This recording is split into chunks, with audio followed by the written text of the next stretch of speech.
Hello friends, முக்கியமான ஒரு தகவல் பார்க்கலாம். இந்த தகவல் எந்த புத்தகத்தில் இருக்குது அப்படின்னா 11ஆம் வகுப்பு புவியியல் புத்தகத்தில் இருக்கக்கூடிய ஒரு தகவல். என்ன சொல்லியிருக்காங்க அப்படின்றத பார்க்கலாம்.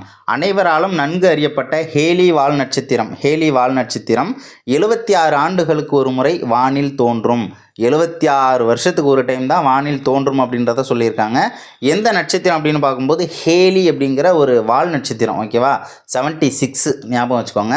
இந்த வால் நட்சத்திரம் 1986 வந்து தோன்றியது அப்படின்றதையும் சொல்லியிருக்காங்க. 76 வருஷத்துக்கு ஒன்ஸ் தான் வந்து தோன்றும். அதே மாதிரி 86 ஓகேவா, அந்த ஃப்ளோ வருதில்ல 76 86 அதிலே கூட்டிக்கோங்க. 2061 அப்படிங்கிறத நீங்கள் திரும்ப வந்து என்ன பண்ண வேண்டாம், படிக்க வேண்டாம். அப்படியே திரும்ப என்ன பண்ணிக்க வேண்டியதான், அப்படியே வந்து இன்னும் டபுளாக 76 அப்படின்றத நம்ம கூட்டிக்கிறோம் அப்படின்னா 2062 அப்படின்றது வந்துடும். ஆனால் இதில் என்ன பண்ணியிருக்காங்க, 85 வச்சு கூட்டியிருக்காங்க. 2061 அதை மட்டும் பார்த்துக்கோங்க, கொஞ்சம் டிஃப்ரென்ஸ் வருது. நம்ம என்ன பண்ணுவோம், டேரெக்டாக 86லேருந்து அப்படியே 76 அப்படின்னு சொல்லிட்டு கூட்டிட வேண்டாம். 2061 ஓகேவா, ஜூலை 28 வந்து திரும்பவும் தோன்றும் அப்படின்றத சொல்லியிருக்காங்க.